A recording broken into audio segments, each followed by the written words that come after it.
నమస్తే అండి. నేను రావణ్ మాట్లాడుతున్నాను. ఇప్పుడే నాలుగో బెయిల్ వచ్చింది. నాలుగో బెయిల్ వచ్చింది. ఈ నాలుగో బెయిల్ వచ్చిన తర్వాత మళ్ళీ ఐదో అరెస్ట్ టోల్ గేట్ దగ్గర పట్టుకొని ఇప్పుడు మళ్ళీ నక్కపల్లి తీసుకెళ్తున్నారు. వేంపాడు టోల్ గేట్ దగ్గర. ఒక విషయం గుర్తుపెట్టుకోవాలని ప్రభుత్వానికి చెప్తున్నా. ఈరోజు మీరు నా గొంతు నొక్కే ప్రయత్నం చేస్తున్నారు. కానీ మీకు అర్థం కావాల్సింది ఏంటంటే, మీరు చంపితే నేను ఒక్కడనే చచ్చిపోతా. ప్రశ్నించే వాళ్ళు ఎవరో చావరు. మీరు రావణ గాడిని మాత్రమే చంపగలరు, ప్రశ్నను చంపలేరు. గుర్తుపెట్టుకోండి. రెండో విషయం, ఇంత భయపడుతున్నారా? మీకు అర్థమవుతుందా? ఒక 500 మంది పోలీస్ ఫోర్స్ ప్రతిరోజు నా కోసం ప్రజా సమస్యలు పబ్లిక్ అన్నీ వదిలేసి నా కోసం వాళ్ళు అహర్నిశలు తిండి తిప్పలో లేకుండా తిరుగుతున్నారు. ఎస్పీ క్యాడర్ దగ్గర నుంచి కానిస్టేబుల్ క్యాడర్ దాకా ప్రతి ఒక్కరు నాకు సెక్యూరిటీ ఇచ్చుకుంటూ తిరుగుతున్నారు. ఇదా ఆంధ్రప్రదేశ్ ప్రభుత్వం చేసేది? సిగ్గనిపించట్లేదా మీకు? అంటే ఇక ప్రజా సమస్యలు ఏం లేవా? నేను రేపులు చేశానా? దొమ్మిలు చేశానా? దౌర్జన్యాలు చేశానా?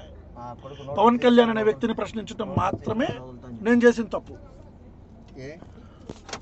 ఈ రోజుకి 4 రోజుల నుంచి నేను భోజనం చేయట్లా, నీళ్లు కూడా ఈ రోజుకి 4 రోజుల నుంచి నేను అన్నం తినట్లా, మంచినీళ్ళు కూడా తాగట్లా. ఈ రాష్ట్ర ప్రభుత్వానికి చెప్తున్నా, మీరు చంపేస్తే పోలీస్ స్టేషన్లో చంపేయండి నన్ను. మళ్ళీ చెప్తున్నా, మీరు నన్ను చంపేస్తే పోలీస్ స్టేషన్లోనే నా పేక పిసికో, గాదే సాయికృష్ణ హత్య జరిగింది కదా అట్లానో ఎట్లా నన్ను చంపేయండి. అంతేగాని మొత్తం వ్యవస్థని ఒక్క మనిషి కోసం ఇబ్బంది పెట్టి నా గొంతు నొక్కితేనో నన్ను చంపితేనో ఈ ప్రశ్న లాగుతాయి అనుకుంటే అది మీ పిచ్చి పొరపాటు. ఈరోజు ఎక్కడికి వెళ్తే అక్కడ, అంటే ఈరోజు బెయిల్ వస్తే ఇమీడియట్గా ఒక కేసు, రేపు బెయిల్ వస్తే మళ్ళీ ఒక కేసు. 4 బెయిల్లు ఈ రాష్ట్ర చరిత్రలో, 4 బెయిల్లు 4 రోజుల్లో వచ్చిన మళ్ళీ 5వ రోజు అరెస్ట్ అయిన ఎవడన్నా ఉన్నాడా? Organised crimes. జనసేన పార్టీ నియోజకవర్గాల్లోనే నేను వెళ్ళటం, అక్కడికి ఆర్గనైజ్డ్గా గుండాలు రావటం, నా మీదకి దాడి చేయడానికి ప్రయత్నించటం, పోలీసులు పాపం అహోరాత్రులు లక్ష్మణ అనుకుంటూ నా చుట్టుపక్కల తిరగటం. ఈ ఆర్గనైజ్డ్ క్రైమ్ అంతా ఎవరు చేస్తున్నారు తెలీదా? అంటే చంపుదాం అనుకుంటున్నారు. దానికి ఇంత మరమ్మతులు ఇవన్నీ ఎందుకంటున్నా? డైరెక్ట్గా తీసుకెళ్ళి చంపేయచ్చు కదా పోలీస్ స్టేషన్లో.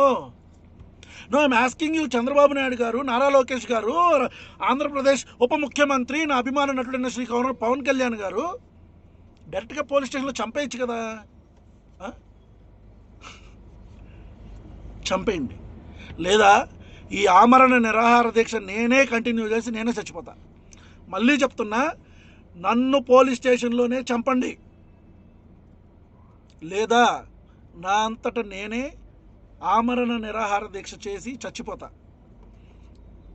గుర్తుపెట్టుకోండి, as a law abiding citizen I have all the rights to protest. నేను నిరాహార దీక్ష చేసే హక్కు నాకుంది. ఈరోజు నాన్ బెయిలబుల్ సెక్షన్ అన్నింటిలో కూడా నన్ను జైల్లో పెట్టి ఏం సాధిద్దాం అనుకుంటున్నారు మీరు?